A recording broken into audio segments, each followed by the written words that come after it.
Hello everyone, welcome to my channel शिक्षा का अड्डा। आज की क्लास में हम पढ़ने वाले हैं समास को। समास को आज हम ट्रिक के द्वारा पढ़ेंगे। तो समास का अर्थ होता है संक्षिप्त। समास के हम 6 भेद पढ़ते हैं। तो सबसे पहले जो हमारा है वो अव्ययी भाव समास है। अव्ययी भाव समास में आप जहां भी शब्द में उपसर्ग लगा हुआ दिखे, जिस भी शब्द में आपको, तो वो क्या हो जाता है, हमारा अव्ययी भाव समास हो जाते हैं। अव्ययी भाव समास में पहला पद प्रधान होता है। जैसे देखो, प्रतिदिन, प्रति यहां पे उपसर्ग है। यथा शक्ति, यथा यहां पे उपसर्ग है। उपसर्ग आ जाए, प्रति, अनु, कोई भी उपसर्ग अगर पहला अक्षर आपको दिखे तो वो क्या है, अव्ययी भाव समास होता है। या फिर कोई शब्द अपने आप को ही रिपीट करता हो, जैसे रातों रात, दिनों दिन और धड़ाधड़।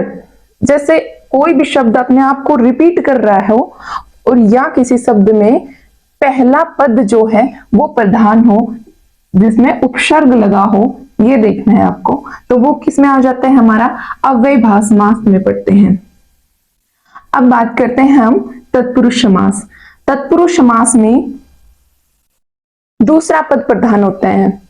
तत्पुरुष समास में हम कारक की विभक्तियों का प्रयोग करते हैं, जिसमें कारक की विभक्ति हमारी कर्ता ने कर्म को कर्ण से संप्रदान के लिए अपादान से अलग संबंध काके की अधिकरण में पर ऊपर और संबोधन, अरे ओ, तो संबोधन और कर्ता, इनको छोड़ के बाकी सारे तत्पुरुष समास के एक भेद हो गए हमारे।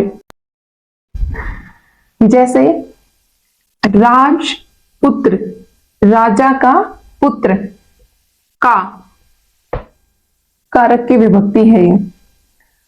ग्राहगत, घर के लिए आगत। धर्म युक्त, धर्म से युक्त। अब बात करते हैं हम क्रमधारय समास की। क्रमधारय समास को पहचानने का सबसे आसान तरीका है, इसमें जो पीछे वाला शब्द है ना, वो आगे वाले शब्द की विशेषता बताते हैं। जैसे महात्मा, आत्मा कैसी, महान, तो ये आत्मा की विशेषता बता रहा है कि वो महान है या कैसी है, तो ये महात्मा हो गया हमारा। मंद बुद्धि, बुद्धि की विशेषता बताई जा रही है यहाँ पे, बुद्धि कैसी है, मंद है। सुपुरुष, पुरुष की विशेषता बताई जा रही है यहाँ पे कि पुरुष कैसा है, सु मतलब अच्छा, तो यहाँ पे अच्छा पुरुष, तो ये पुरुष की विशेषता बताई गई। तो इसको हम क्रमधारय में पढ़ते हैं। क्रमधारय आसानी से आप पहचान लोगे, पीछे वाला शब्द ही आगे वाले शब्द की विशेषता बताते हैं। अब बात करते हैं हम द्विगु समास की। द्विगु समास में पहला जो पद है वो संख्यावाच्य होते हैं, ठीक है। जैसे नव रात, 9 रातों का समूह। चौराहा, 4 राहों का समूह। त्रिभुज, 3 भुजाओं का समूह। तो इसमें आपने देखा पहला जो पद है वो संख्यावाच्य है, ठीक है। जो पहला पद है हमारा वो संख्यावाच्य हो तो हम उसमें द्विगु समास को पढ़ते हैं। इसकी आसानी से आप पहचान कर लोगे। अब बात करते हैं हम बहुब्रीहि समास की। बहुब्रीहि समास क्या है? बहुब्रीहि समास में कोई भी पद प्रधान नहीं होता है, बल्कि ये किसी और की विशेषता बताते हैं। लंबोदर, लंबा है जिसका उदर, भगवान गणेश। नीलकंठ, नीला है जिसका कंठ अर्थात शिव। पंचानन, 5 है जिसके मुख, जिसे हम इसमें हम हनुमान को और शिव को पढ़ते हैं, उसको पंचानन बोलते हैं। तो यहां पर हमें ये शब्द किसी तीसरे व्यक्ति की विशेषता बता रहे हैं। इसमें दोनों पद प्रधान नहीं है, बल्कि ये किसी तीसरे की विशेषता बताते हैं। ठीक है, तो यहां पे आप ये सोच रहे होगे यहां पे पंच प्रथम पद संख्यावाच्य है, तो ये तो हमने द्विगु समास में पढ़ा था कि पहला पद संख्यावाच्य हो तो ये द्विगु समास आएगा। लेकिन यहां पर जैसे ही हम पंचानन बोलते हैं तो हमारे माइंड में किसका चित्र आता है? शिव या फिर हनुमान का। जैसे दशानंद, दस है जिसको सिर, ठीक है, तो उसमें 10 पहला पद जो है वो संख्यावाच्य है, परंतु जैसे ही हम दशानंद बोलते हैं तो हमें किसकी याद आती है? रावण की। ठीक है, हमारे माइंड में किसका चित्र बनता है? रावण का बनता है।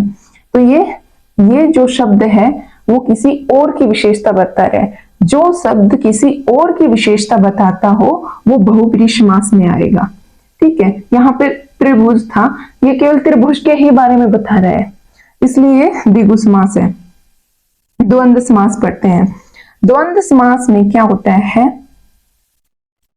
दो शब्द होते हैं, परंतु पहला शब्द जो है हमारा, उसके बाद आने वाला जो शब्द है वो उसका विलोम शब्द होना चाहिए। समझ रहे हो ना आप? जैसे रात दिन, यहां पर हमने यहां पर रातों रात पढ़ा था।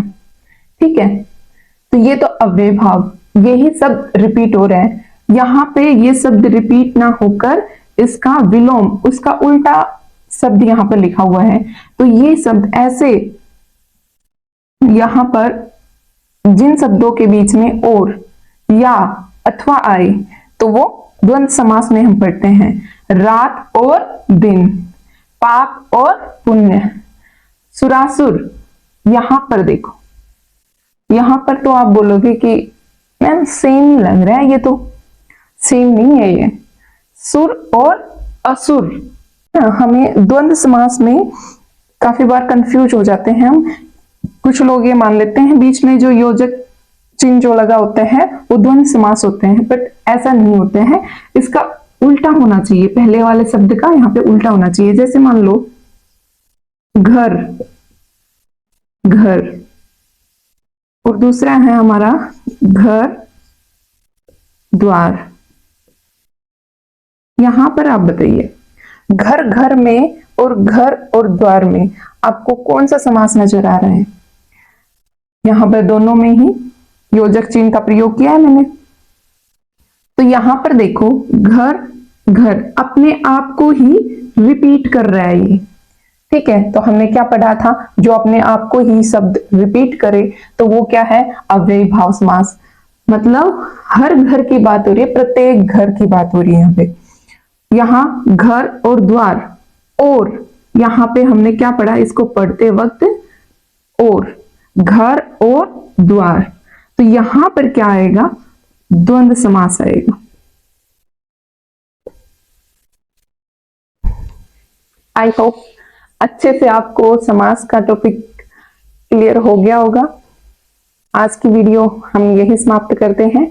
अगर आपको ये क्लास अच्छी लगी हो तो लाइक करें, चैनल को सब्सक्राइब करें।